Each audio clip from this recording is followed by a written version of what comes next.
Hello and welcome to highlights of the 17th World Amateur Boxing Championship, which this year took place in Kazakhstan. Once again, it was a huge event with more than 500 fighters from 100 countries taking part over the past fortnight. It's the first time the best in the world have come together since we experienced the colour and drama of the London Olympics.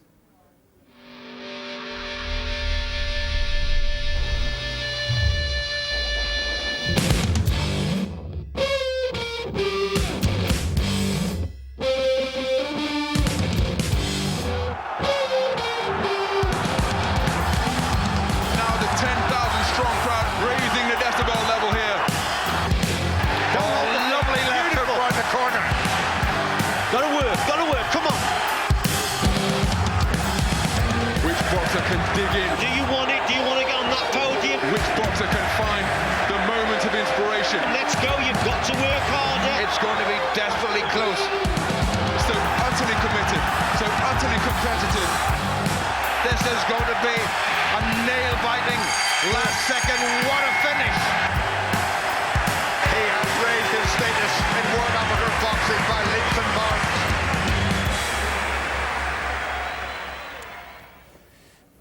Yeah, great memories there, and a successful one for Britain with 3 golds, a silver and of course a bronze medal for one of my guests here today, Anthony Ogogo. We're also joined by the only British fighter ever to win a gold medal at these World Championships, that is Frankie Gavin, who became lightweight champion back in 2007 in Chicago. And talking of fun times, he'd be here for a fun time too. He couldn't do without, of course, a boxing journalist, aficionado and general know-all on the amateur scene, Mr. Steve Buncey.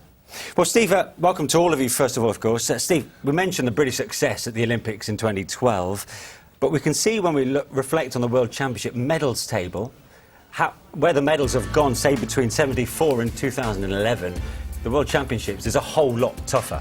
Yeah, listen, it's not that simple to explain, because they started in 74 in Havana, and the first medal won by a country, by either Scotland, Wales or England, was in 1999. So we went about 12 tournaments without getting anywhere near a medal. We'd send 7 or 8 or 9 fighters, and we'd be lucky, we'd be hoping that one would get out of the first round. In fact, the first couple of tournaments, we didn't send teams, because what was the point of sending our boys, guys that were busmen, you know, apprentice bricklayers, to fight these professionals from East Germany, from Russia, from Cuba, and get smashed to bits? So if you actually look at the 70s and the 80s, the stats are quite staggering. Some of our best fighters went and were lucky to win once or twice. It's only been since '99 that we've turned it around. So really, if you look at that medal table, that really reflects only our last 12 years. Yeah. It's that simple. Is that still a fair reflection of where the landscape lies in terms of the powerhouses of the amateur fighters? Slightly less so. Cuba have been affected the last 15 years by defections. There have always been defections.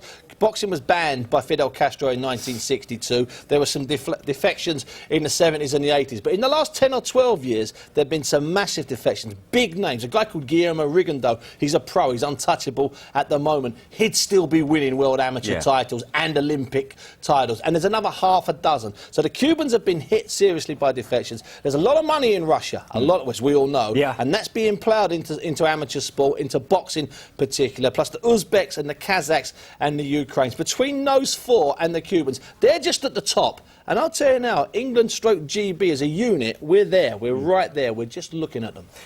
Frankie, you've won gold at these championships, the only Brit to ever do so. 6 fights you fought in 10 days. How tough was it when you won it back in 2007? Yeah, you think it's kind of really tough, but because you got such a buzz, because you keep winning and winning, you're just so happy. And I was getting out the ring and I was like 6 pounds over every night. I was losing it by the morning then. But because you were on the weight in the morning, it was just fluid in that you put in, so it was coming off in a 2-hour session. But I remember I used to come out of the arena, used to box, jump on the scales, 6 pounds, gutted. Used to run back to the hotel. The hotel was massive. We used to do a lap to the hotel. Every time I'd come around, I'd do 2-minute pads. You'd be that happy, you'd be buzzing. But then in the final, that's when I felt it then. But when you went all the way, I mean, you had to do it the hard way, didn't you? Yeah, I beat the world number 1, 2 and 3. So. Listen, I'll be honest with you, when Frankie was going out to Chicago, we were looking at the draw, of other fighters, and we're thinking, you know, if Frankie gets a right good break here, he'll get to the quarters. He'll be brilliant. He'll win twice and he'll lose in his third fight. That would be incredible. Because he had to come through several guys. And there's one guy he had to come through, a guy called Tischenko. Yeah. Tischenko was unbeaten since 2003. 4 years, wasn't it? 4 years he was unbeaten. Just over 4 years. He'd won the World Championships. He was the reigning world champion. He was the reigning Olympic champion. And also, as Frankie was coming down one side of the door, Frankie knew he was going to have to meet him, but he was knocking people out, the Russian, and he was knocking awkward southpaws out like Frankie. so people there were going, no, Frank's having a good time. He's making the weight each day, but don't worry, he's got Tischenko. And then the idea was well, Frankie, you're going to have a nice time in Chicago. Yeah. You did brilliantly well, Frankie. I mean, you only watched it back a few days ago, didn't you? Yeah, I watched it back, the Russian fight. I don't watch the Italian one because he was quite scrappy in the final. But yeah, it was good because I beat the Italian. He went and won gold in 2009 Milan. Yeah. And then the kid I beat in the second round here, the Kazakhstan, he's just won gold at lightweight here, so it shows how tough the draw actually was. Andy, tell us about the current batch of boxers, because a lot's moved on. You're one of them, of course, along with Anthony Joshua, Luke Campbell, ex-captain Tom Stalker. They've all gone pro. It's a steep learning curve for these guys. It's the year after, and Steve will say, the year after the Olympic Games is always tough because it's very much a transitional period. You know, we've lost some very experienced boxers, myself included, Tom, Josh, Luke, and it's always hard. And I think, you'll see later that the performances that some of the lads in particular have done, they've really, they've really grown in. They're the new breed now, they're the new generation. So I think we've done really, really well. OK, for now, thanks very much indeed. Well, despite missing out on a medal in London 2012, flyweight Andrew Selby has been one of Britain's most successful amateurs. The Welshman won silver back in the 2011 World Championships and back in June became the first British fighter to successfully defend a European title.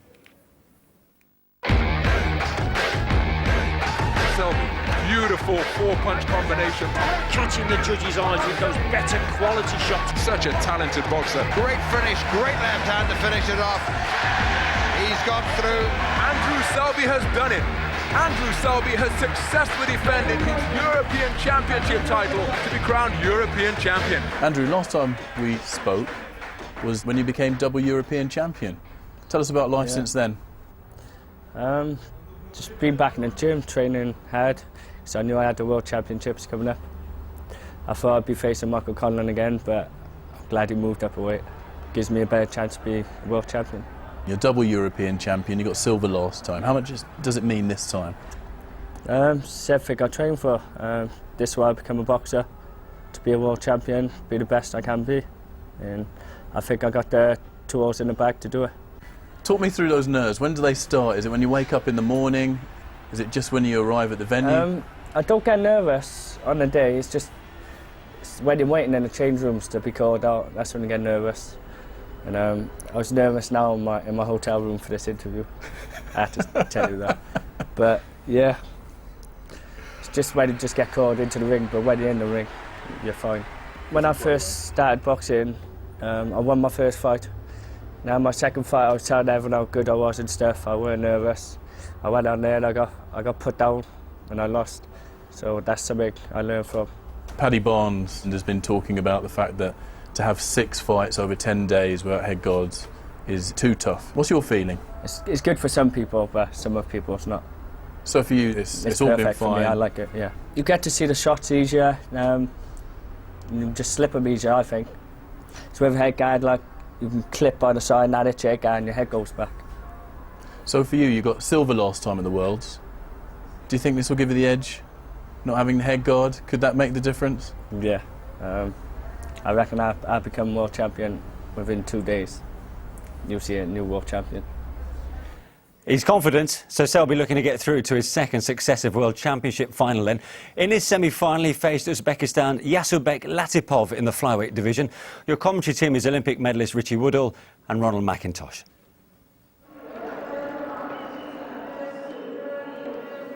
The tournament #1 seed, the #1 ranked boxer in the world, Andrew Selby, experienced in World Series boxing as well. And there's his opponent, Yasubek Latipov from Uzbekistan, 22 years of age, and you see that bronze medal from AIBA, the World Championships 2 years ago in Baku. Guess who put him out at this exact same stage? Andrew Selby. So this, a rematch at the exact same stage of the exact same competition, the World Championship semi-final. Andrew Selby looking for a repeat. Yasubek Latipov looking to overturn the verdict that left him with a bronze medal 2 years ago. Selby came away with a silver in that tournament. The reigning World Championship silver medalist, looking to return to the final here in Almaty 2013.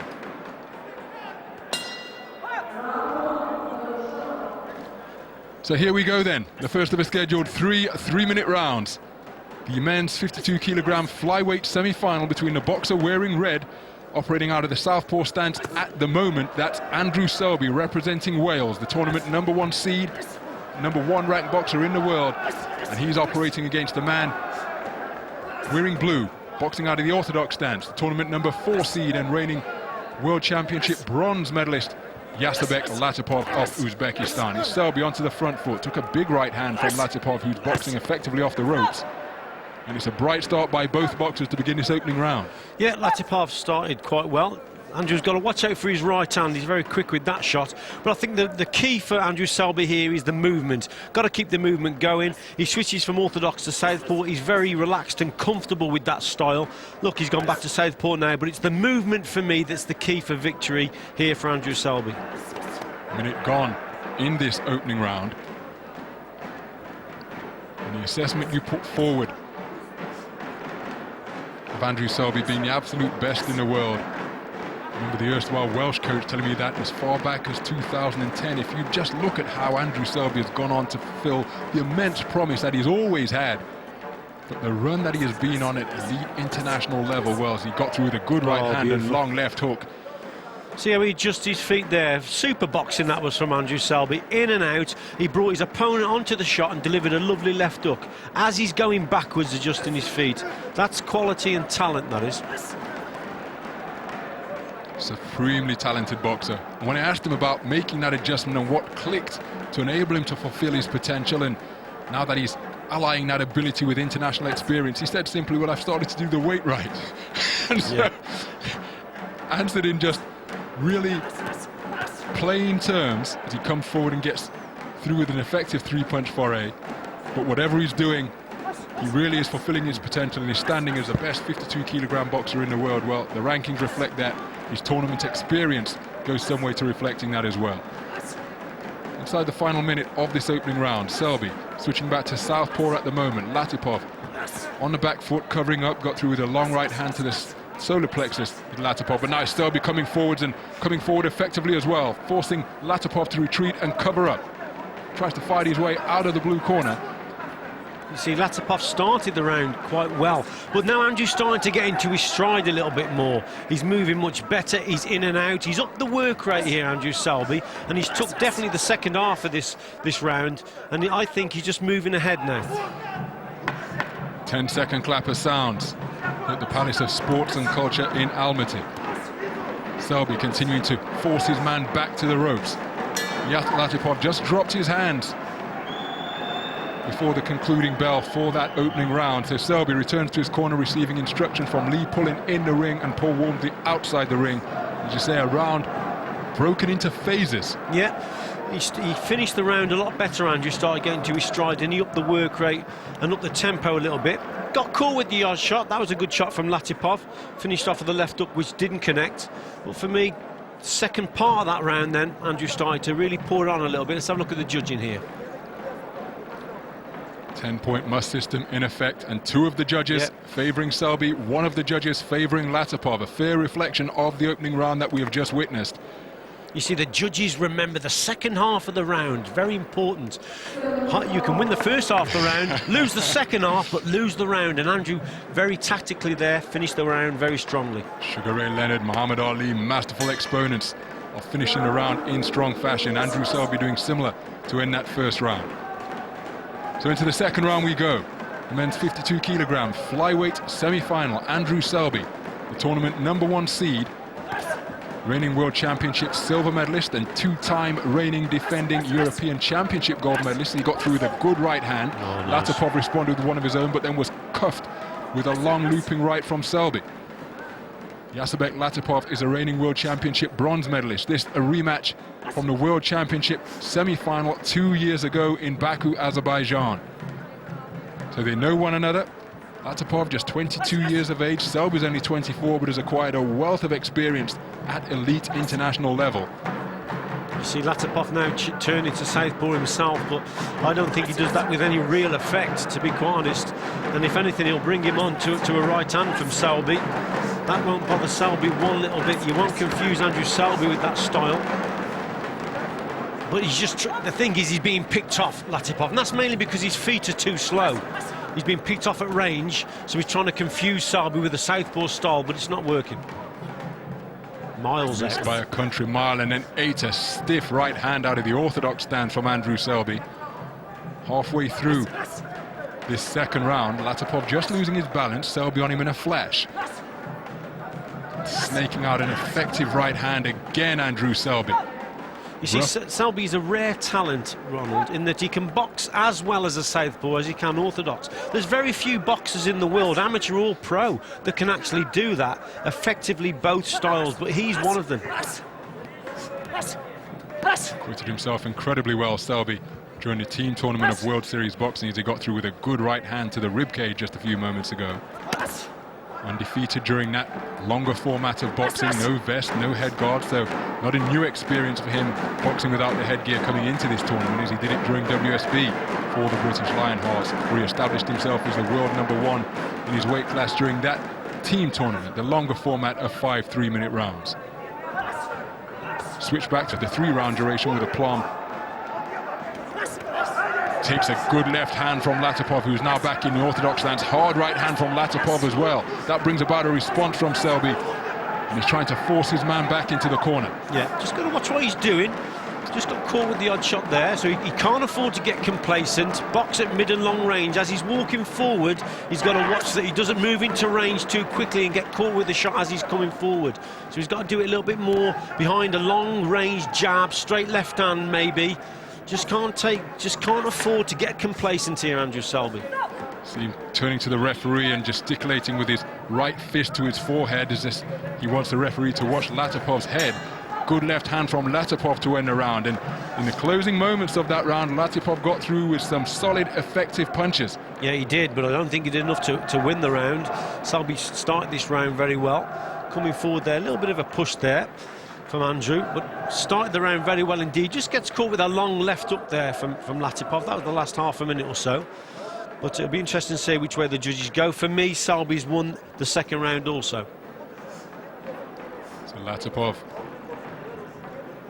strong closing to that round, and again, 2 judges seeing it in favour of Selby, 1 in favour of Latipov. So everything to fight for. Look at those scorecards. 2 tied at 19 points apiece.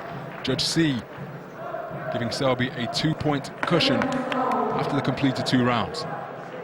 Everything to box for in this third and final round. Just got to maintain it now. High work rate, Andrew Selby, come on. So into the third and final round we go. A sporting touch of gloves to begin this session between the tournament #1 seed, wearing red, representing Wales, and that is Andrew Selby, the reigning World Championship silver medalist, who takes another strong right cross from the tournament #4 seed, wearing blue, Yasabek Latipov of Uzbekistan. He really has had success with that backhand throughout the closing moments of round #2, and he started round #3 brightly as well from his point of view. Good right hand to the body, then he lost his balance and touched down, did Latipov. 30 seconds gone, Latipov has made a good start. It's important now Andrew Selby just keeps his shape. In and out boxing, doesn't need to hold his feet. He's got the beating of this fella, doesn't want to admire his work. Once he's landed shots like that, he must move then after that, in and out. Andrew Selby had a really tough assignment in his quarter-final, overcoming the home fighter after conceding the first round against Ulyas Suleimanov.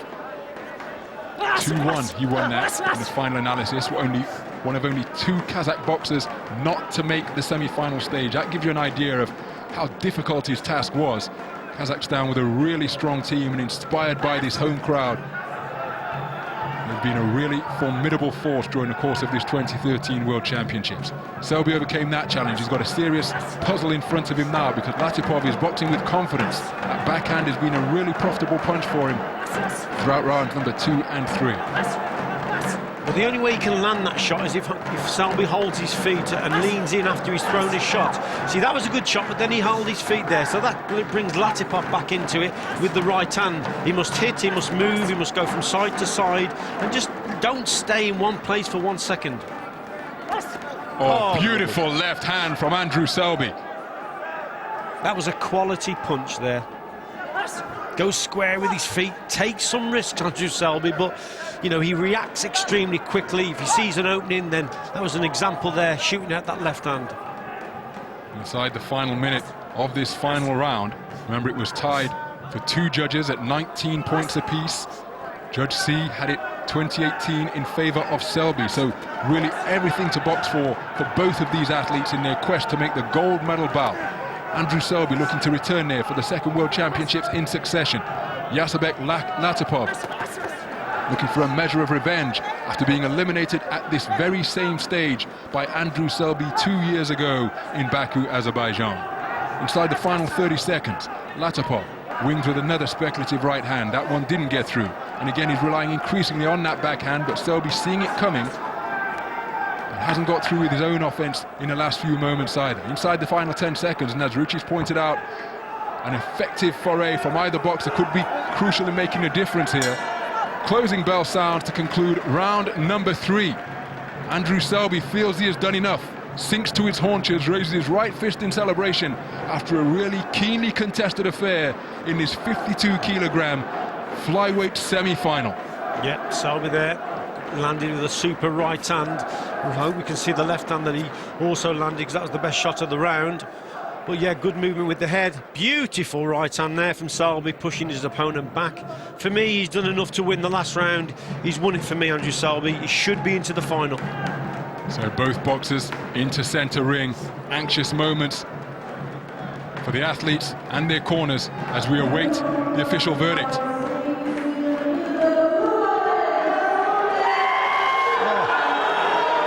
Yasabek Latipov has booked his place in the World Championship final. He is adjudged to have taken the 3rd and final round for all 3 of the judges ringside.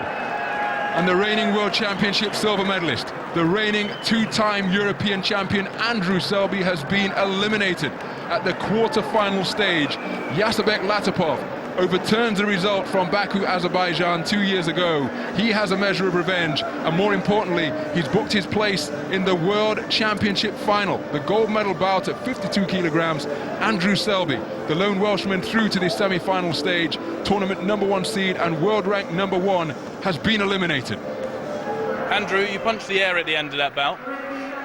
He raised your arm, but he's walking away into the final. It's up to the judges at the end of the day. Me and my coaches thought I won it, but that's boxing. It's, like I said, it's up to the judges. Can you see any way that he won that? He hit me with like one big shot around, I thought. I was doing all the work. I was catching him more, but obviously the judges thought he was more aggressive or something. After the quarter-final, you told us that you underperformed. Did you feel you underperformed there in that semi-final? No, I thought I was sharp in that. He's a tricky opponent. He kept moving, making me miss. So it's the semi-finals, so I mean it's not going to be easy. What have you learned from this experience? You are, the world #1. I've learned a lot. Obviously, it's like my 4 championships. I've now done to 2 of them. Just got to keep my head up and just keep to the training, and then I'm good enough to beat everyone here. Just he won on the day, that was it. So huge disappointment then for the European champion Andrew Selby. Buncey, was he unlucky, or was that just about right result at the end of it? I think it was just about right. I think he got it wrong in the last round. He knew he nicked the first 2 rounds, okay, and he needed to make sure in the last round because he knew the opponent was going to come at Lapitov was going to come at him. He beat Lapitov comfortably in Baku two years ago. I'm a bit surprised he didn't go for it a little bit more. And just at the end, he goes down on his knees. He raised his hand. He raised his hand. Now, I don't think it's in celebration. I think the cornerman that Lee or whoever's getting in the ring and says, "You okay?" And he says, "I don't think he says it's my hand." Yeah. And I just felt he left. I don't think he had much left in the tank. He could have pushed it a little bit more in that last round because he's been a member of this system now since 2008. He's been a squad member. Yeah. He's got all these major medals. He's the most experienced, clearly. He's incredibly experienced. Plus, he's been in the World Series of boxing, one of these AIBA tournaments. He's had 6 fights in there, over 5 3-minute rounds without head guards. So going into this tournament, that's why he was the #1 seed. He'll be annoyed. Frankie, what do you think? I thought it was a right result because of the last round. Don't get me wrong, he's class, you can see how good he is, but I think he just stepped off the gas. Maybe what you said, he might have been a little bit tired because he's been fighting a lot.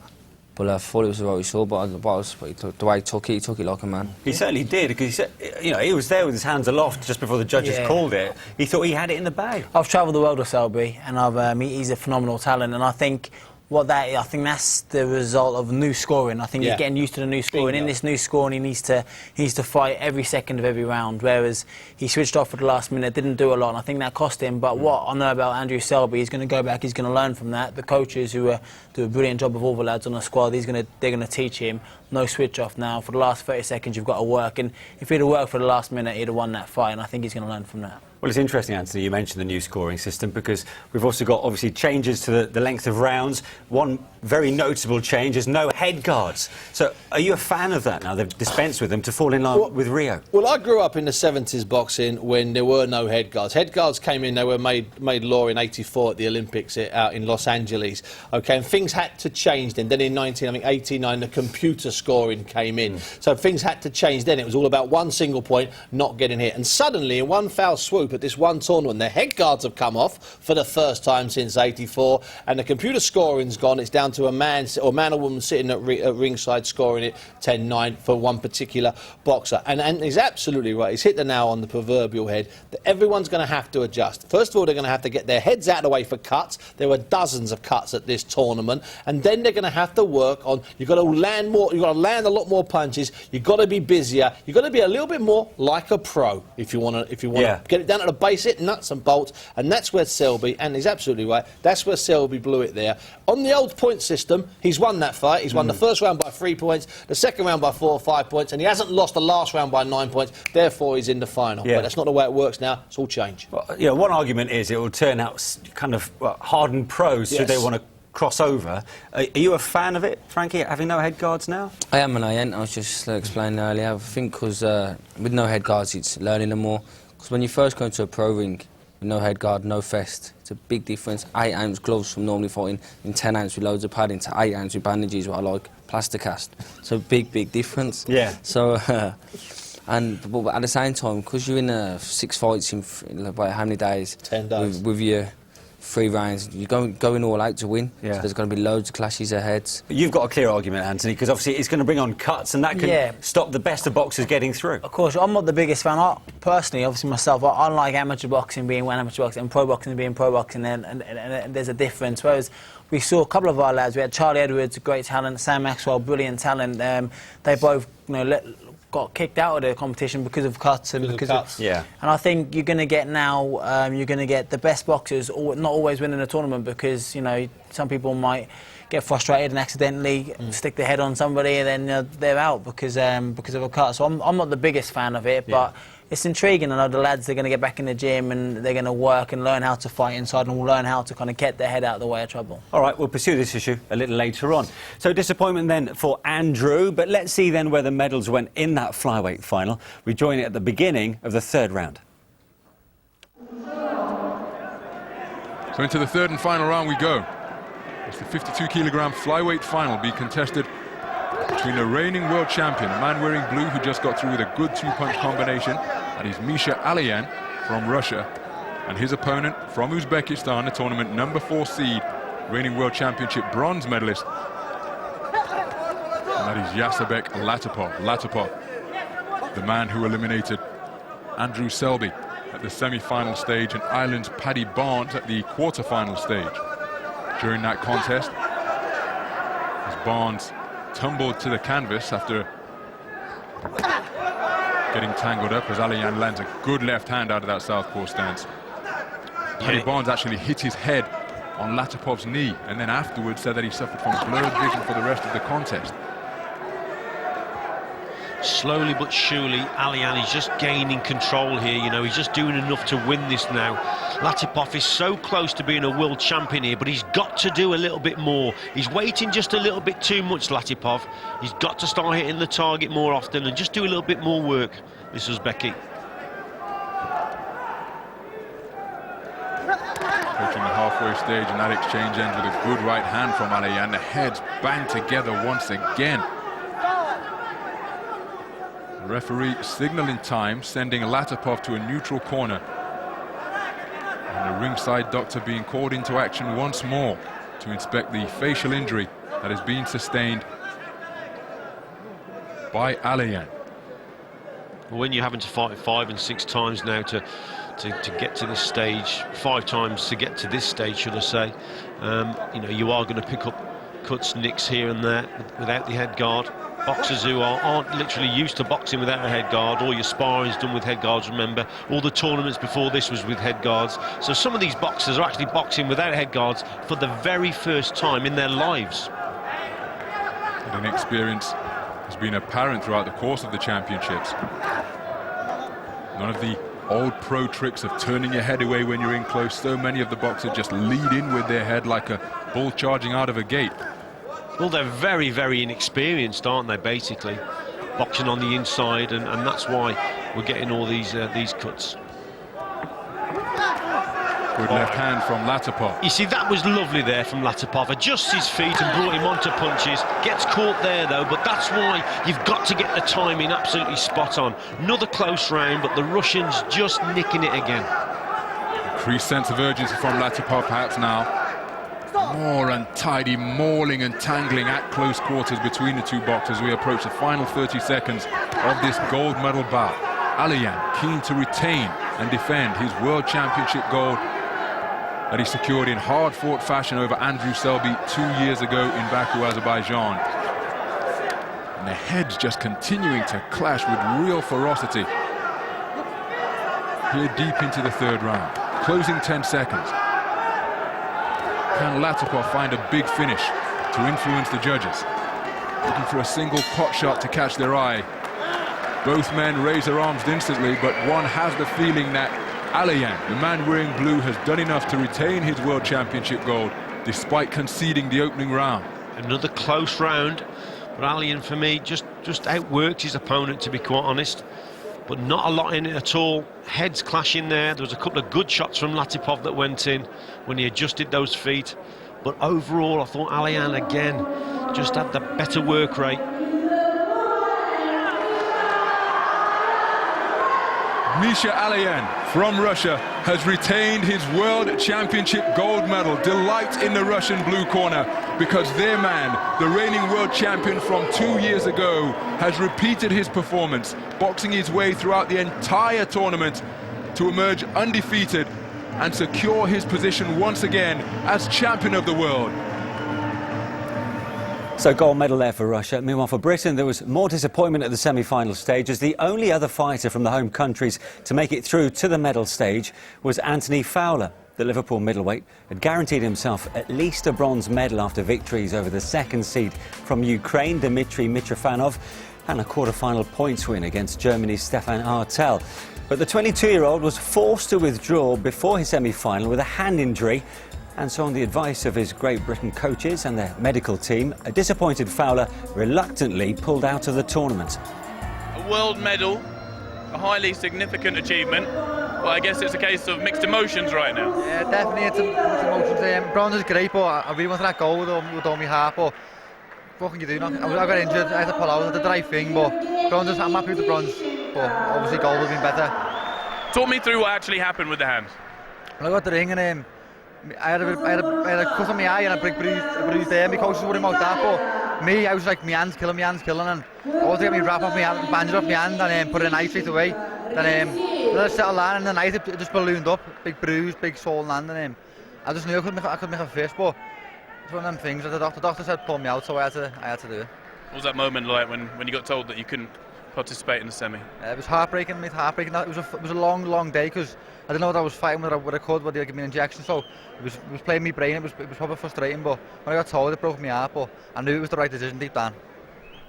Huge disappointment then for Anthony Fowler. You've got to have sympathy for him when you're so close to the final and having to withdraw because of injury. Yeah, no, I really feel for him. It's hard not to. You saw him there in the VT, his eye was all big and he cut his eye. And it's terrible. It's a terrible shame for him, because he had some good wins as well. He boxed a couple of good kids in the tournament, and he really, I know him quite well, and I'm sure he thought he was going to get that gold, and hopefully he would have done. But he's only young, he's 22, he's had a great tournament, he's really kind of excelled in this tournament. Hopefully he can kick on now and go to the next major tournament and carry on his progress. Frankie, obviously it's the only advice you could have taken to merely just secure his long-term future within the sport. Yeah, most definitely. I was I've spoke to him on Twitter. I've become close to him over the last couple of years. We speak quite a lot. And you read his Twitter, go through his tweets, you can see how dedicated he is, how much he loves the sport, how much it's all about being number one. He don't think about being second best. Reminds me, similar to myself, the way he thinks he wants to win. He won't accept second best. And you can see by the way he was then. He would have fought then. He would have got in that ring. I know he talks about his hand, but he would have fought with one hand.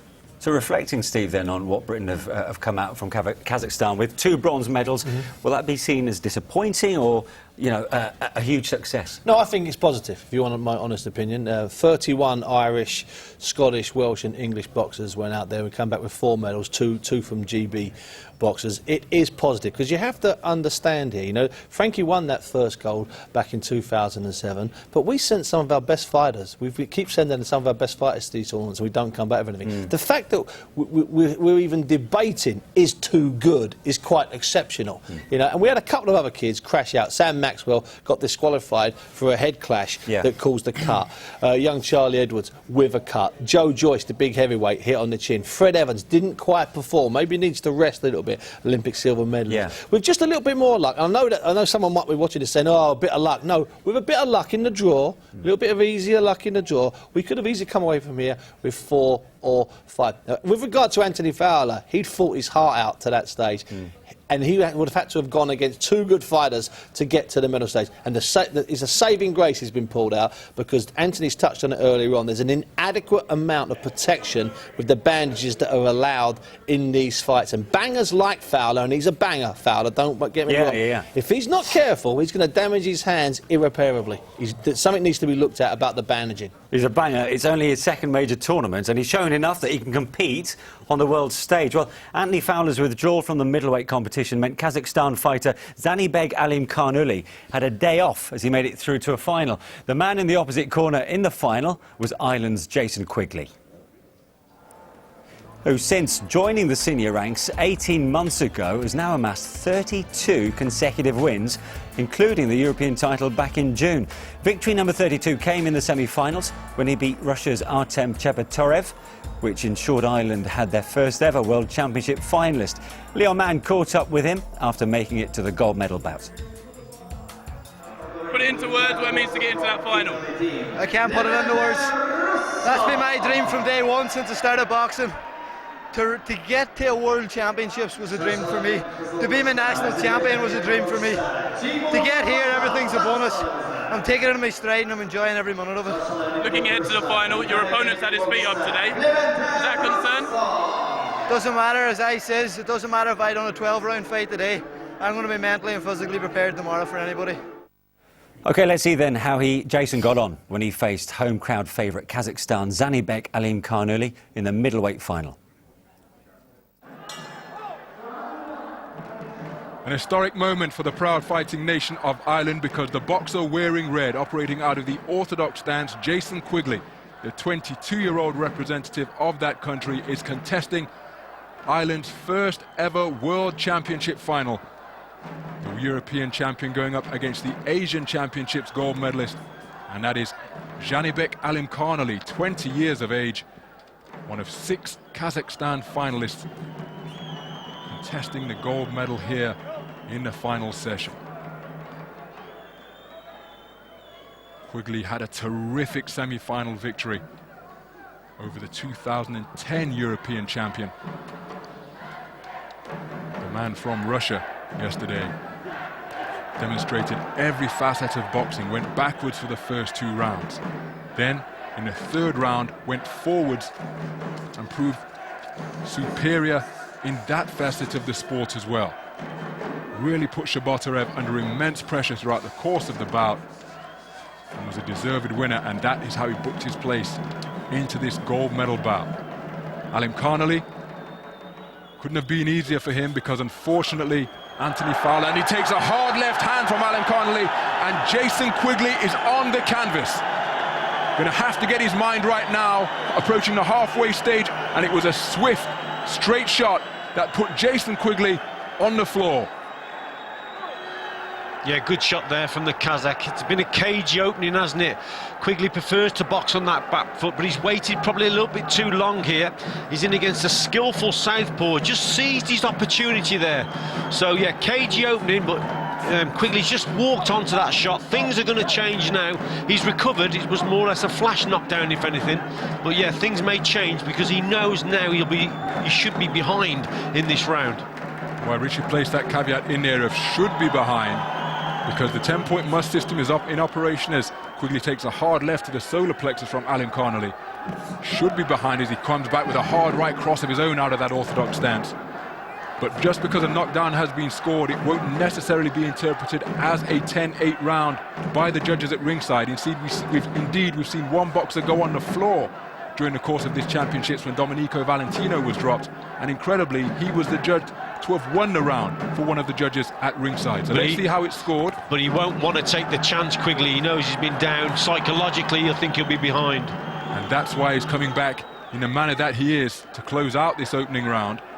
Alim Carnley, the beneficiary of a walkover in his semi-final, because Anthony Fowler, after his epic pulsating win over Stefan Hartel of Germany, sustained injury and damage to his right hand, wasn't able to make the ring and compete during his semi-final. So there's the closing bell. Good opening round for Janibek Alim Carnley. Jason Quigley, the man who has been on a terrific run of victories since the middle of 2011, found himself on the floor courtesy of a swift left cross from Alim Carnley. Yeah, there it was there, good shot. Quigley was actually trying to land his own shots there, but his hands have always been low, haven't they? So he just got caught there as he's tried to land his own punches. But it's a cagey opening round, wasn't it? Because both boxers don't really want to come forward. They're very similar. They're both counter punchers, so it's to make the opponents come over his front foot. That's the problem they both got. And there you go, look. Not a 10-8 round, as it would be in professional boxing. 10-9, so Quigley still very much in it. As we move into the second round, Jason Quigley, the reigning European champion, taking on Janibek Alim Carnley, the reigning Asian champion. In this, the 75-kilogram middleweight final, a gold medal at stake here at the World Championships in Almaty, Kazakhstan. Hard punches being exchanged by both boxers. Good counter, left, right from Quigley, and another right hand. He had the better of that brief exchange. You see, Quigley's definitely better when his opponent's coming towards him. Counter punching, look, he's in and out, which is good. You've got to make the opponent come over the front foot. He may have to use a couple of feints here to trigger that attack by his opponent and then to go back at him. But he's also targeted the body, Quigley, which is not too bad at all. He's got a good right hand to the body. He's got to then switch with that left hook to the head.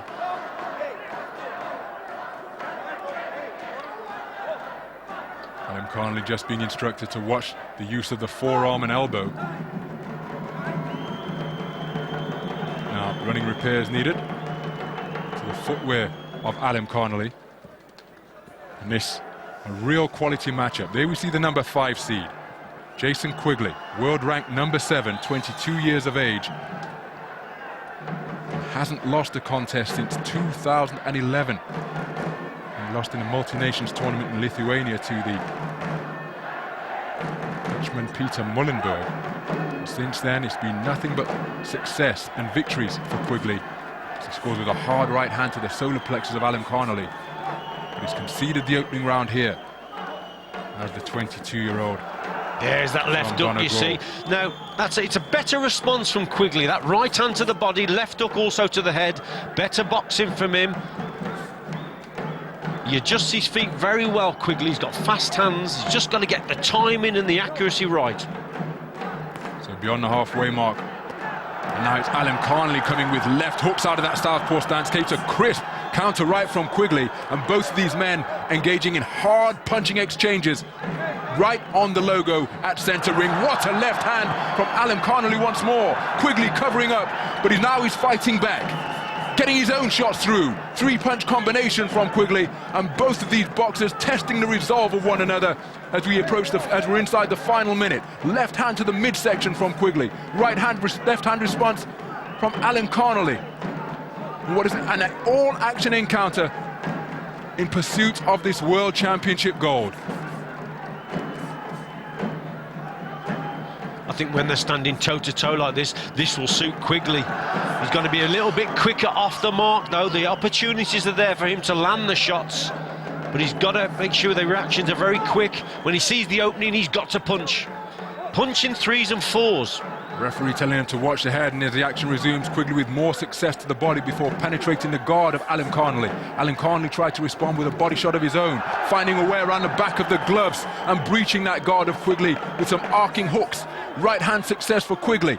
All action stuff here in round number 2 in this World Championship final. Right hand from Quigley just before the bell. What a torrid round endured by both boxers, who planted their feet in the canvas and just let go with some hard, hurtful punches to both head and body. Yeah. Terrific round. Both landed with good shots. Alan Connolly's guard a little bit suspect, a little bit leaky here and there, but he's throwing in his punches in bunches. Good movement with the head, look, but the referee said that you've got to keep his head up at one stage. But I actually think this will suit Quigley. How will the judges score that all-action second round? All three seeing it in favour of Alan Connolly. Jason Quigley. Now 2 rounds to 0 down with only 1 round of boxing remaining here in the middleweight final of the World Championships. I'll tell you what, can consider himself a little bit unlucky there, Quigley, in that round. So into the 3rd and final round we go, the men's 75-kilogram World Championship final, and you see the confined space that both of these boxers are operating in. That is the manner in which the second round was fought, in the confines of that logo. Left hand to the body from Quigley, wearing red, representing Ireland, their first ever World Championship finalist. But now he's on the receiving end of a hook and uppercut from Alan Connolly. And again, 3-punch combination success for the tournament number 6 seed and reigning Asian champion, going against his European Championship counterpart. Right hand from success from Quigley a few moments ago.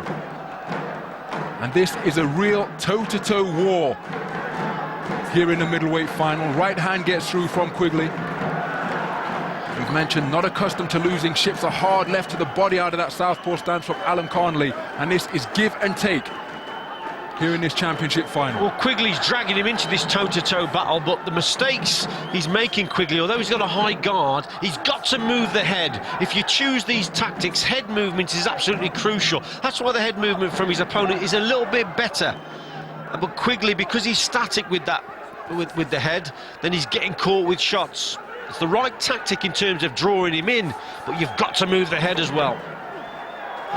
He was on the floor during the first round, courtesy of a crisp left cross from Alan Connolly. Still only a 10-9 round. What a right hand, and then a left hand to the body from Alan Connolly. Jason Quigley, as we just passed the halfway stage, is going to have to come back with some offense of his own, and immediately does so with a hard left dug into the ribcage of Alan Connolly. Right cross penetrates the guard of the man from Kazakhstan. Attritional contest for both of these boxers, but that shows you just how much top spot on the podium means. Oh, beautiful shots raining in. The uppercut from Quigley was a beauty. And again, just going at it and seeing who can give and take the most. Both fighters now feel, both boxers now feeling the pace. Hard swinging exchange at centre ring once more. Inside the final minute, neither man showing an ounce of quit. Both men demonstrating determination and resolve of the highest order. Alan Connolly onto the front foot, trying to force Quigley backwards. Back comes the Irishman now, forcing Alan Connolly onto the back foot as he attempts to get his own punches away. Inside the final 30 seconds of this 3rd and final round. Both boxers feeling the pace, neither man giving an inch. Closing seconds now. Who can produce a grandstand finish in their effort to stand atop the World Championship podium? All action swinging here in the closing stages. Give and take from both men. Good shot landed by Quigley. And there is the closing bell. What an all-action encounter we have had in an effort to determine the outcome of where the gold medal will go. The 75-kilogram middleweight final was an absolute classic between Ireland's Jason Quigley, the tournament number 5 seed, and the number 6 seed, Janibek Alimkhanli from Kazakhstan. Yeah, both boxers similar in style and similar in tactics, not engaging in that opening round, preferring to stay on the back foot, but total change of tactics from both boxers. And fair play to Quigley making this final, but he's just come up short here.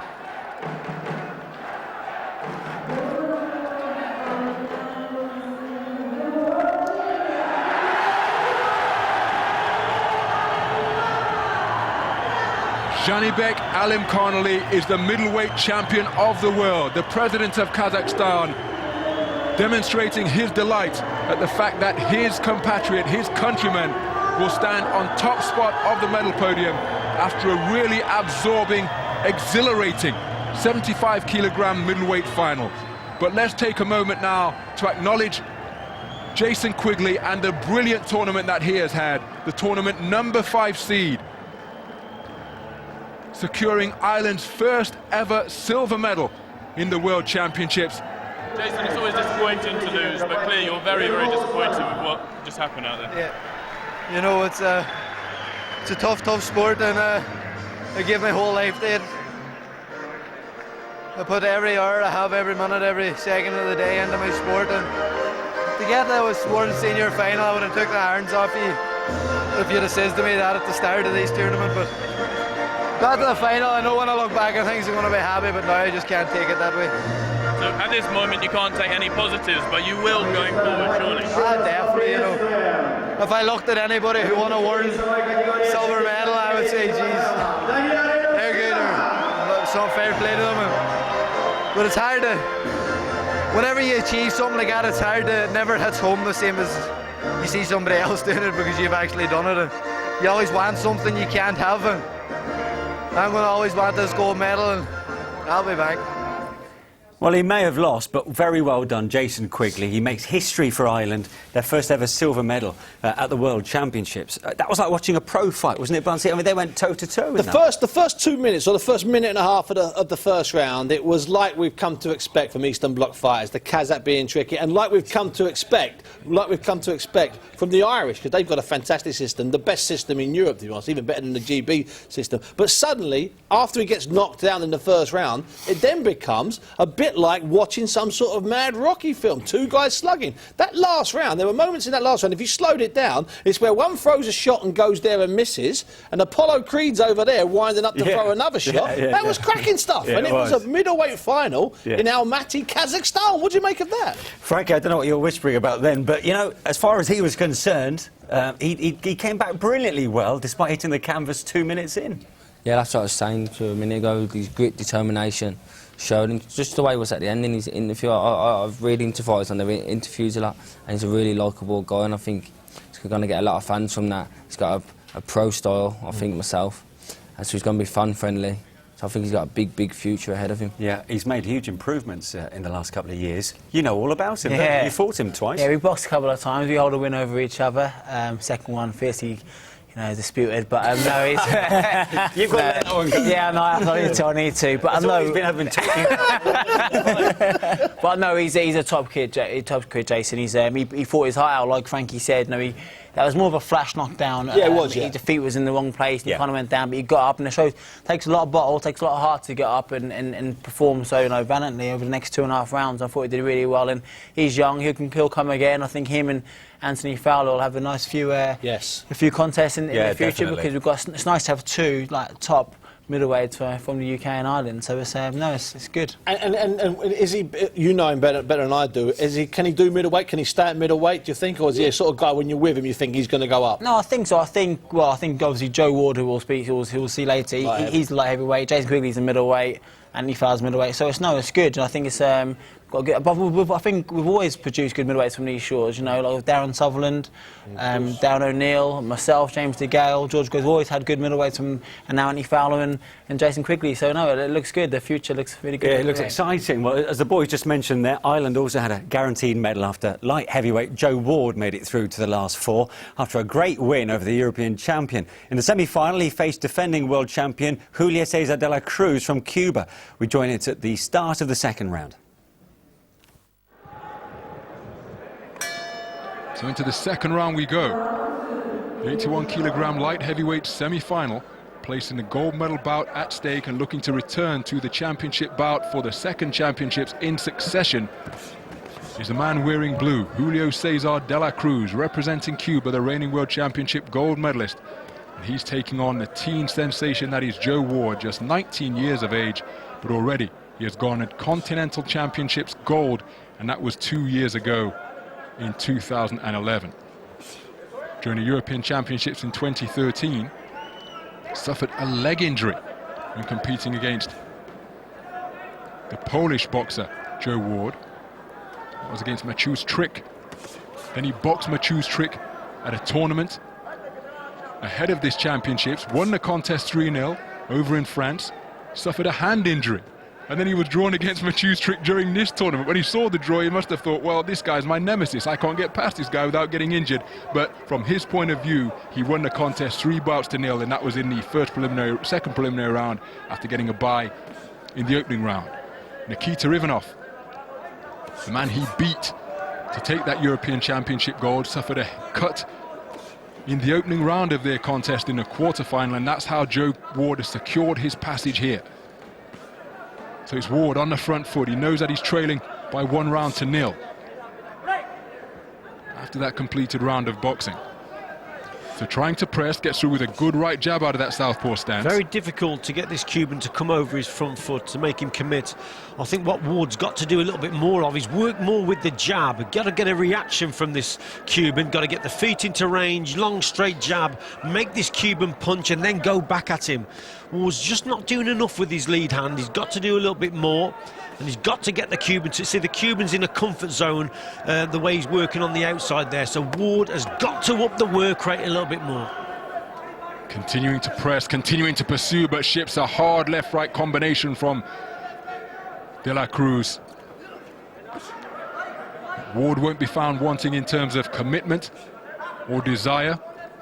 Demonstrated that throughout his career, particularly during World Series boxing, where he had an epic contest as he gets another sharp-shooting 1-2 for his troubles from de la Cruz.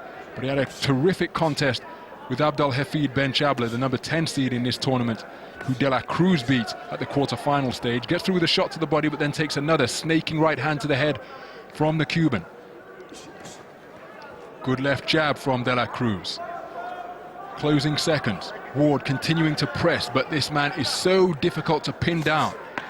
Exchange of shots at mid-range. 10-second clapper has sounded. Cuffing left hand on the interior, and that was a good round of boxing on the back foot from de la Cruz. Joe Ward continuing to press, but in doing so being picked off by the Cuban as he's coming in. Yeah, a frustrating round for Joe Ward. Everything he tried there, the Cuban seemed to have an answer, but typical Cuban style, dictating the pace, boxing at range and really in a comfort zone. And Billy Walsh in that corner will know that his man has got to up the tempo here. Yeah, all the judges have gone for the Cuban, and rightly so. So things have got to go differently now for young Joseph Ward. He's got to throw the punches in bunches, higher work rate and a faster tempo.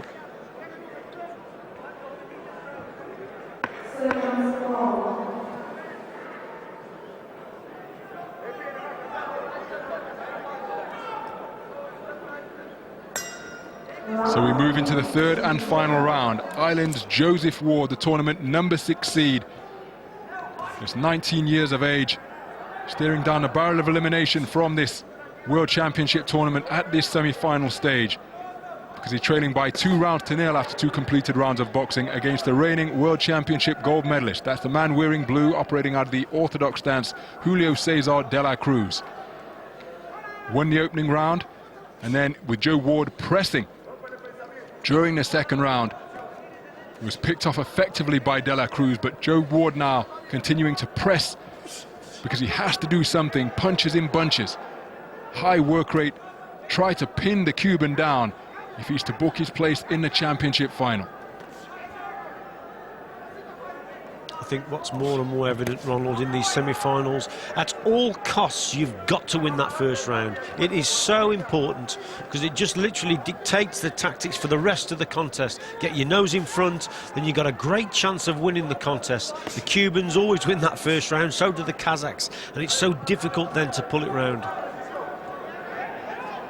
Mentioned Joe Ward got through with a good right hand out of that southpaw stance. Mentioned the fact that he was disappointment by not making the Olympic Games. After that disappointment at the World Championships, he went on a terrific run to win the Chemistry Cup in Halle, culminating with a win over the man who went on to take Olympic gold in London last year, beat Igor Makontsev out of sight. Good left hand to the solar plexus from Joe Ward, but that gives you an idea of the talent level that this man possesses. Well, he's only a young kid and all, Joseph Ward. He's only a baby. He'll be, you just think another couple of years, come Brazil, he's going to be quite some boxer, this fella, in red. 20 years old at the end of the month. Has a bright future in the game. Takes a right hand to the chest from De La Cruz. We mentioned the fact that he too has experienced boxing without the head guard, because he took part in the World Series of Boxing exhibition match against the Mexico team. That was earlier this year, the pre-season encounter, and that is significant because if you consider that professional boxing, in a sense, it's back in Cuba. I know it's the team tournament, I know that it's 5 rounds of 3-minute boxing, but it hasn't been on the island since, what, 1961, when it was outlawed after Fidel Castro came to power. So really significant moves taking place during AIBA boxing. As Joe Ward out of range with that left hand.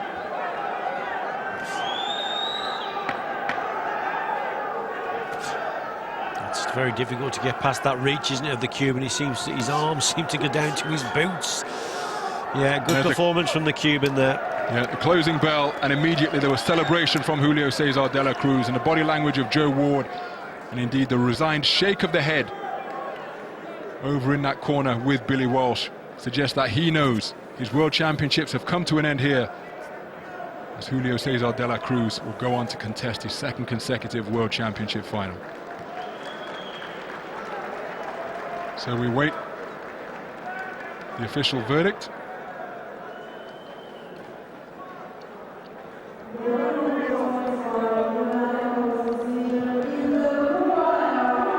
Julio Cesar De La Cruz has outpointed Ireland's Joe Ward to book his place in another World Championship final. Handshakes from the Irish corner for the Cuban maestro, because he boxed a brilliant performance against the Irishman. But let's not forget, he is only 19 years of age, contesting this, his 2nd World Championships, and he has come away with a place on the podium. Joe, hard luck, but no shame in going out to defending champion there. No, just very tricky, as I said. He's good, great movement. Just couldn't get to him at all, like, to me. It was very tricky, and the movement, the length of his arms, wicked, like, to me. So, but no, I'm disappointed that I didn't win the fight, but sure, what can I do? Like, just had a good tournament, got me bronze medal, so I have to go home happy enough with it. Talk me through what you've learned at these championships. Yeah, it's a huge experience for me. I'm only 19, so it was good. It was good to get me medal out here, what I came for, and he's an exceptional boxer, that Cuban, and the movement and everything is very good. This experience got to me at the end of it, because his movement and all that, just couldn't get to him. So bronze for Joe Ward, who looks a terrific prospect at just 19 years of age. Well, the man he's replaced in the Irish team has been in the game for what seems forever, Kenneth Egan. He won European gold 8 years ago and had some pretty strong opinions on this year's championships when Leon caught up with him. 2 medals for Ireland, a silver and a bronze. What's your assessment of how they've got on at these championships? I think our target was 2 medals from the start. You know, with 10 boxers here in the competition. We had 5 going for medals, you know, in the quarter-finals, which was a massive achievement. In a sense, if we had a boxed and got the decisions we wanted, it could have been 5 medals. So to win 2 medals at our World Championships is a great achievement for Ireland. It's a real time of transition, it feels, for amateur boxing. What have you made of the new rules, the no head guards and also the point scoring? In this competition we've noticed a lot of cuts, a lot of broken hands. Are they going to keep the head guards off? I don't know yet, but I don't really agree with it personally. I'd rather leave the head guards on and leave amateur and professional. Because there's too many injuries, too many cuts. What's going to happen is you're going to have good lads getting into the ring, a favourite to win a fight and getting cut early, and he'd have to go home, you know. It's not fair. Given all the changes to amateur boxing, looking ahead to Rio 2016, are you still excited about the prospect of what this Ireland team can do and what the sport will look like? For the Irish team, it is all about building. I think we will have a strong team for Rio, but it's all about the medals and it's all about keeping this team, keeping them focused and keeping them interested in the amateur game. And if this, without the head guards, this whole head guard situation is going to deter certain lads that think, well, okay, well, if I'm going to go pro, I may as well, because I'm actually fighting as a pro here. So it'll be interesting to see, but for me, it was a great World Championships for Ireland. You know, could have been more, but, you know, we take the 2 medals. Brilliant stuff. Great outing for Ireland in Kazakhstan, but there's a recurring theme during this programme, the removal of the head guards at these World Championships, Steve. I suppose, you know, what this might amount to is, come the Olympics in Rio, the image of bloodstained boxers, because that's what it might come down to with the cuts, is not the image the Olympic Committee want to portray. It's not the image, and that's why they were faded in when they were faded in 83 and became law in 84. It took them 18 months to take over, maybe a bit longer, to be honest with you. And I can see there being some serious inquests post the World Championships here. They've been fantastic, lots of blood, guts and thunder, some great knockouts. We might see one a bit later on, but it's been a problem and it's got to be looked at. And my understanding is, with my contacts in Switzerland, I haven't got that many contacts in Switzerland, as you can imagine, but I'm told reliably that the IOC are not happy with the head guards being dropped. So there could be a request going in. But AIBA, as one of the amateur sports governing bodies worldwide, is a very powerful body. So expect there to be some debate. They're gone. AIBA don't want head guards. Yeah. The IOC, they might fancy them back, and there may be some serious lobbying going on. As for Ireland, it's a great showing. Well, Ireland have got a setup, OK, in Dublin, OK, next to the National Stadium where they train, and it's a brilliant setup. It's the envy of the world. The GB people, the GB squad, about 8 or 9 years ago, we used what they were doing and we tried to build on it. And they're creating fighters. I was in Belfast last week for a pro show when the 5 or 6 of the guys on the bill were all guys, had they stayed amateur, would have all been there, near or damn it to a medal. They would have been right close. They've got a great system there because you know why? Amateur boxing in Ireland is the #1 sport. Yeah. It's not a sport, it's the #1 sport. You try and walk down the street with Kenny Egan in Dublin. I've tried it. You can't do it. You try and be anywhere in Ireland with Katie Taylor. Yeah, I've tried it in Dublin. You cannot do it. I'm not joking. You cannot do it. OK. It's a bit like walking with you down in London, isn't it? Thank you. All right, well, Joe Ward going out to the defending world champion, Julio Cesar de la Cruz, in that semi-final of the light heavyweight division. Let's see what happened to the Cuban then in the final when he faced another man from Kazakhstan, Adibek Niembizatov. We join at the beginning of the 3rd round. So into the 3rd and final round we go. The men's 81-kilogram light heavyweight final between the reigning defending world champion Julio Cesar de la Cruz of Cuba, operating in the blue vest, and the orthodox stance. The man he's going against is the tournament #2 seed who has just shipped a hard right hand to the body. That is Adilbek Niazimbatov, the reigning Olympic silver medalist, the reigning World Championship silver medalist. And of course, he was consigned to that silver medal by de la Cruz in Baku 2 years ago. Niazimbatov's feet are far too slow, Ronald. That's his problem. He's waiting too long because he doesn't want to commit and come over the front foot because he's going to walk onto the counter. But he's got to do things different. You know, he's starting to lose this contest now. He's got to up the tempo a little bit and put this Cuban under a little bit more pressure. And de la Cruz is allowed to box like this. He is almost imperious. Long left hand from Niazimbatov wasn't too far away. Took a right hand in response to the solar plexus from de la Cruz. And again, the Cuban is making the Kazakh box under his terms, at his pace. So clever at doing it, the Cubans. Masters, they really are.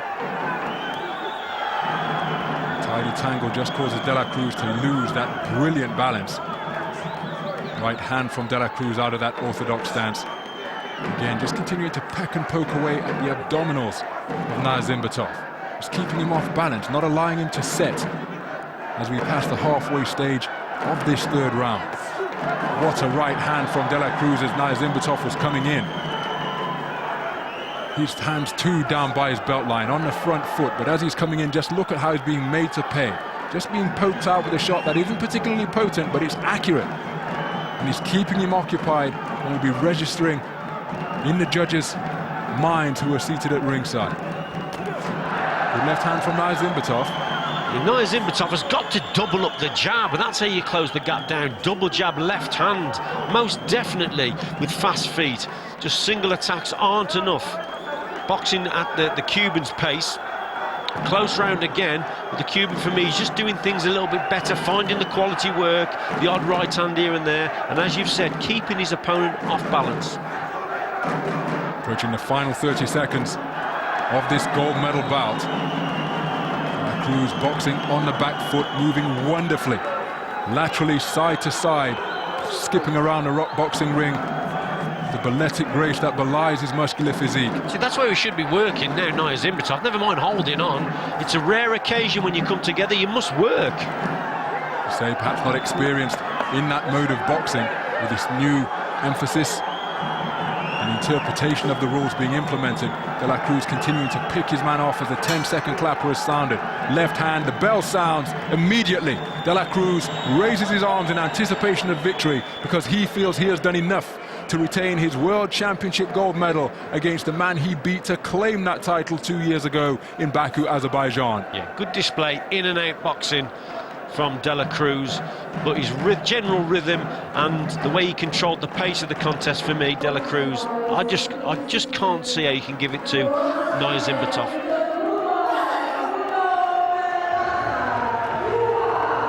Julio Cesar De La Cruz has successfully defended and retained his World Championship gold medal with a delightful display of boxing over the tournament #1 seed Adalbek Niyazimbatov.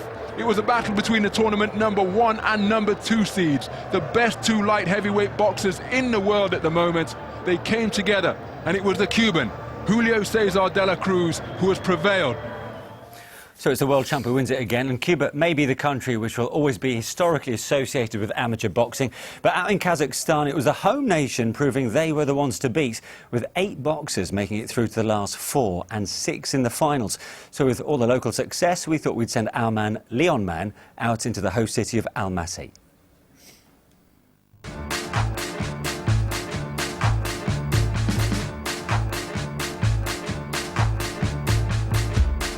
When they told me I was going to Kazakhstan, I must admit the first thing I thought, rightly or wrongly, was Borat. But there's far more to this country than the stereotypes you may have seen.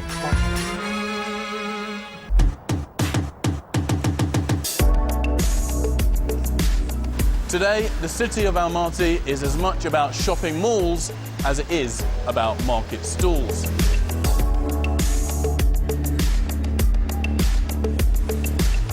Казахстан – одна из самых быстрорастущих экономик в мире.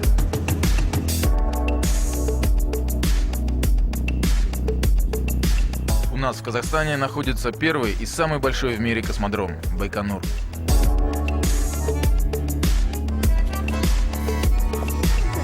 У нас в Казахстане проживает более 130 национальностей.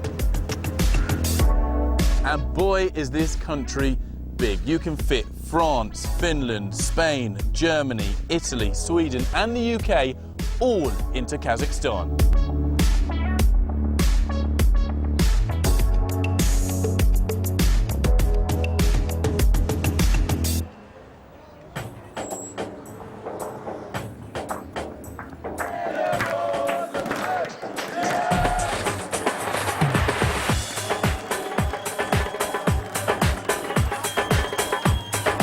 When it comes to sport, the Kazakhs are bonkers about boxing.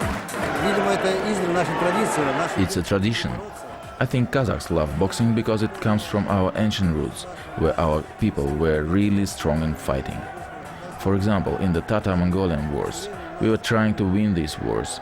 So our love of boxing comes from the tradition of fighting from our history. But of course, today boxing is very popular and our people love it. So there you have it. Kazakhstan, a country bubbling with culture and bang up for its boxing. Well, amateur boxing can take you to some rather obscure places in the globe. Frankie, where has it taken you? What's been the most enjoyable? I'll start off with the worst then. Yeah. Go on then, yeah. Probably Ukraine, when I was in the European Cadets. We were in a 5-star hotel when we got there, so you think, yeah, brilliant. We got there late in the night, and then when we went out in the next day, big flats, the top of them tore down. So we were going on our run, getting chased by dogs everywhere. Yeah, it's fine. In the middle of a building site. Yeah, and the best. I'd probably say the Commonwealth Games, Australia, and I'd still put them as the highlight of my career, really. Yeah. Because I didn't get to go to the Olympics, so ahead of the world title. Yeah, I never done a mixed games, mixed sports, and I did there, and it was brilliant. It was so nice a country, and all the sports all support each other. Is it Dean Macy? Yeah, Dean Macy. Yeah, he was so supportive of us all. I can remember him as one of the people who come to all our fights. He was as happy as we were that we won. Yeah, that's great. Where are you now? Because you won the Lonsdale belt outright last month, I think it was. What's next for you? I'm obviously, I'm currently the British and Commonwealth welterweight champion. Yeah, and the WBO number 7. So I think I'm gonna go that route. And I'm European number 2 behind Cal Brook, who's 1, but he's not gonna go that route. He's gonna go for the world now. So I'm gonna soon be installed as mandatory for that. So hopefully Lee Purdy wins because he's from London. He makes a big domestic fight. One I'd be very confident of winning. And then next year I could definitely want to see a world title fight. Yeah. Good luck with that. Thank you. Where are we then with you? Because you're 3 fights into your pro career, aren't you? Yeah, I'm just a baby still. I'm really enjoying it. I've had a little bit of a niggly injury of late, but I'm over it now. I'm back in training. Which is a shame because you're on the undercard of Floyd Mayweather at the MGM, weren't you? Yeah, I was meant to be fighting in Vegas, but I thought I took the executive decision to kind of pull myself out because I could have boxed, but I didn't want to go over there and not box as well as I could in a massive showcase, So. But I'm hopefully fighting before the end of the year. Fingers crossed and get out before the end of the year, which I'm really excited about. Then 2014, just attack the year, and me and Steve were talking about it earlier. There's loads of British middleweights at the minute who are unbeaten, and some good British middleweights as well. So hopefully I can get my teeth stuck into a couple of them next year, take some of their unbeaten records, and just progress really. And I'm just enjoying what I'm doing, and I'm loving, as you can tell, by the smile from my face. Yeah, I certainly can. Great stuff. It's exciting times. Well, we always like to see the big guys in action. So let's have a look then at the super heavyweight final once again. Kazakhstan got a fighter through. It was the 7-foot-tall number 2 seed and home fighter Ivan Dichko taking on the number 1 Magomedrazul Medzidov from Azerbaijan. We join it at the start of the second round, and once again, it's Ron and Richie.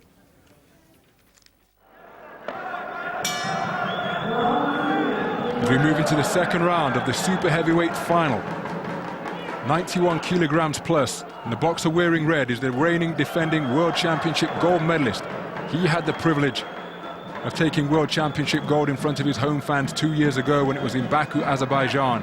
A man trying to emulate that accomplishment is the boxer wearing blue, Kazakhstan's Ivan Dichko, who was beaten by Medvedev at the semi-final stage of those world championships 2 years ago. And on that occasion, the incessant, remorseless pressure applied by Magomedrazul Medvedev was enough to overcome the towering figure that is the 6'9" Dichko. Slower start to the contest than we anticipated by Medvedev, who normally marauds his way forward and makes his opponent pay when he gets into mid and short range.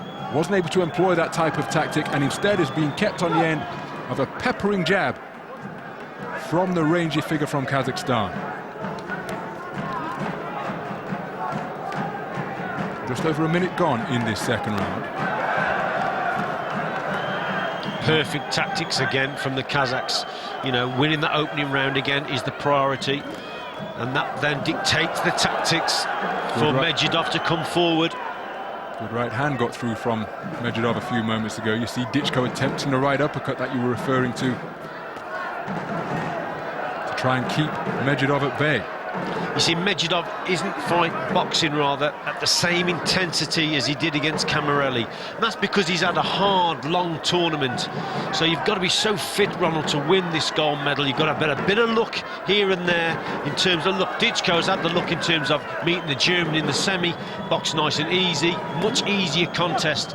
On the other hand, Medvedev, totally different. And also at his quarter-final, Ditchko, the beneficiary of a walkover against Satish Kumar, Indian boxer boxing under the AIBA flag because the Indian Federation under suspension. So a relatively comfortable tournament for Ivan Ditchko, and perhaps that freshness being relatively fresher than a man who was engaged in a really torrid encounter yesterday. He's coming to the fore now because this is as subdued as I've seen Magomedrazul Medvedov in global competition. Right hand to the body from Medvedov, but they're all singles. Where's the marauding figure we're so used to seeing? Perhaps just doesn't have the energy to summon up those type of punishing attacks where he's willing to take a shot or two to let go what are generally 3s and 4s. Here he's swinging away but not in punching range, and Ditchko appearing as composed as can possibly be. Yeah, there's less head movement from Medvedov, isn't there? And there's just that zip and speed has gone out of his work. So at the end of the second round, one suspects that Ditchko, in the presence of the nation's leader, will have done enough to open up a 2-round advantage. Yeah, Medvedov there just falling short with that shot. Ditchko relatively unscathed, trying to box at distance. Medvedov coming forward, but not a lot of accuracy there. Look, missing. Normally he gets a little bit closer. And there's confirmation. Ditchko comfortably in front and comfortable during the rounds. Medvedov not able to apply the educated pressure we're used to seeing from the Azeri. But an uphill task now. So as we move into the third and final round of this super heavyweight gold medal bout here at the 2013 World Championships, the reigning defending world champion, wearing red, representing Azerbaijan, Magomedrazul Medvedov, could well be on the way to losing his crown. What a right hand! One single punch has put Ditchko on the floor, and the Kazakh appears in trouble.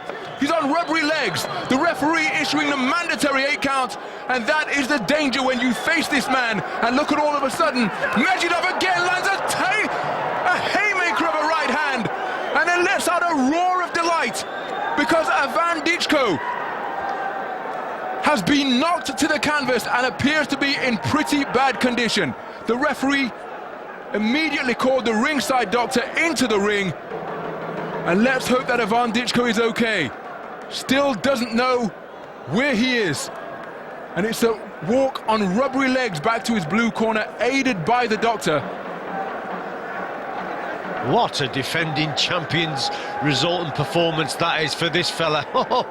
But Magomedrazul Medvedov has retained his world championship title in the most explosive fashion. Look at that for a thunderous right hand. An absolute thunderbolt. Sent the towering figure of the 6'9" Ivan Ditchko to the canvas. That was the follow-up after he had taken the mandatory count. Magomedrazul Medvedov is the winner, and once again, champion of the world. What a finish. Medvedov came alive in that last round, didn't he? He did come alive in that last round, and it's great to see because that's what super heavyweight boxing should be all about. And I'm still not decided on the head guards, trust me, but what we saw there, that was classic without a head guard style knockout. Now, what's also amazing is how did the referee allow that to continue? In pro boxing, it would have been stopped after the first knockdown. In an amateur boxing, it's stopped after you slightly wobbled by a shot. Yeah. Fantastic. Let the referee let it continue. Home fire to Ditchko, might have pulled out a big shot. You won't see many knockouts like that in amateur boxing. That was like something from the 70s. Yeah, nice sportsmanship as well to see him through. Because those guys will be familiar. They probably boxed 7 or 8 times like a friend. Yeah, of course. Blimey. Well, you know I don't know what you do to your enemies. Well, that silver medal for Kazakhstan meant they finished on top of the medal table with 4 golds, 2 silver and 2 bronze. A total of 8 medals. Cuba in second and third Azerbaijan. Ireland's Jason Quigley made history for the Irish by making it past the semi-finals and winning a silver medal, while Great Britain finished with just the 2 bronze medals. Well, how did the British team view their World Championship experience in Kazakhstan? Leon caught up with the coaching team after the finals.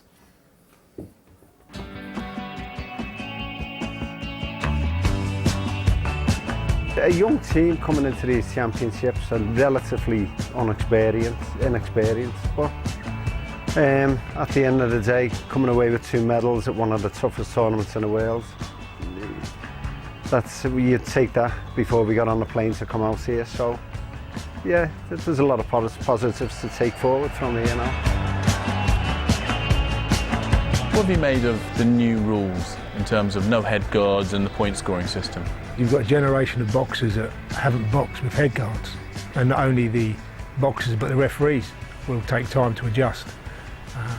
Hopefully in time, you'll see the boxing will get better, because at the minute it's still a transitional period. But it's been a great learning experience from this championship, because it's been a young team and they'll only benefit from boxing in these championships without head guards.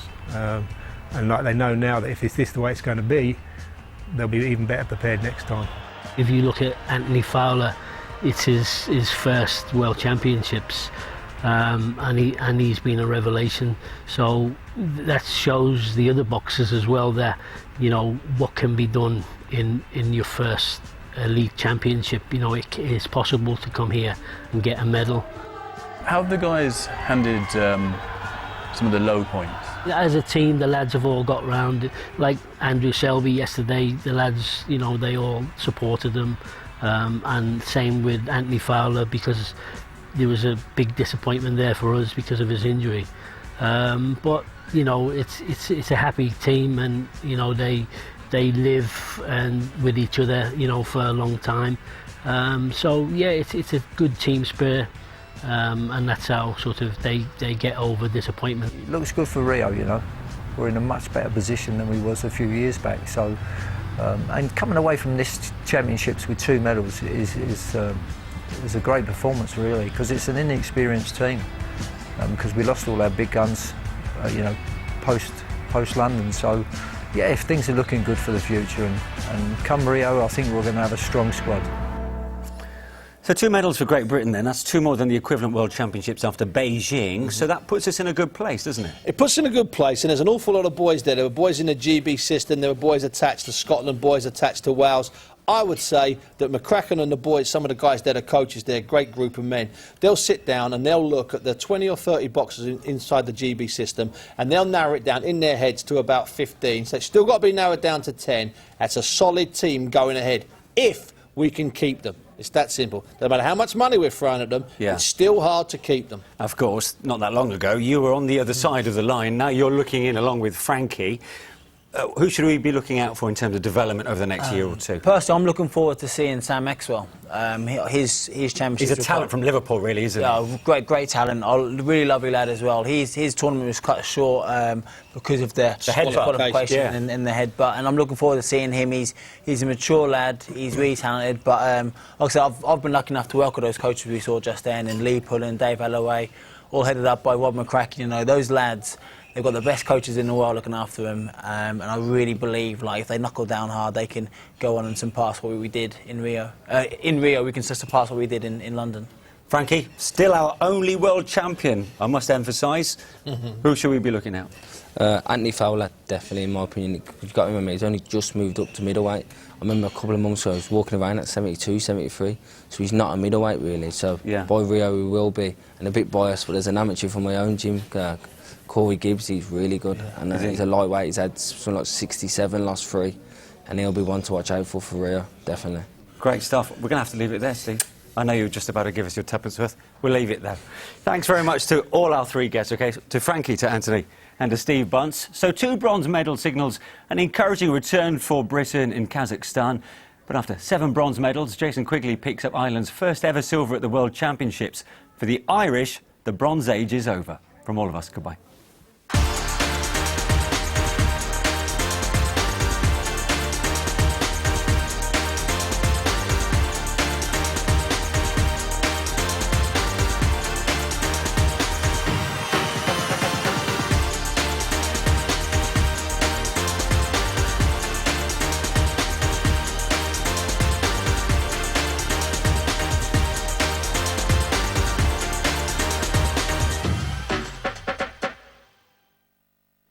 Teachers get a pat on the back next for being Britain's classroom heroes.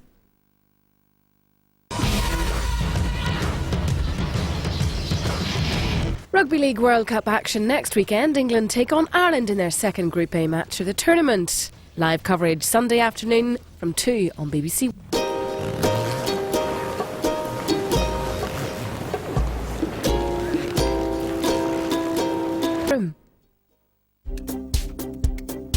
I have to say, huge respect to teachers.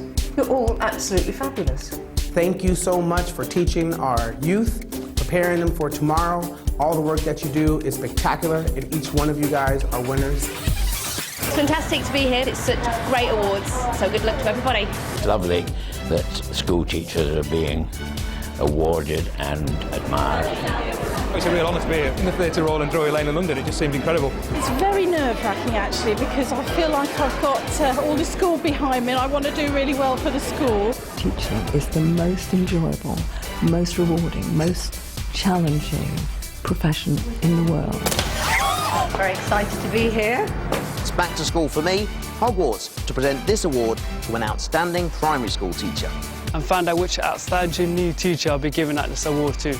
Our future lies in the hands of teachers. I feel honoured, privileged to be able to do my tiny little bit. From the Theatre Royal, Drury Lane, join us to discover who are Britain's classroom heroes. Please welcome your host for the evening, Claire Balding.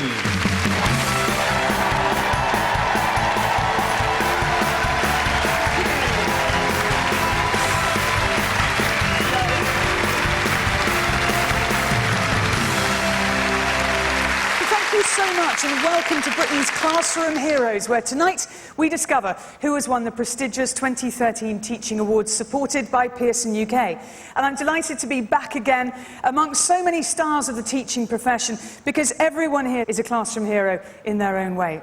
Help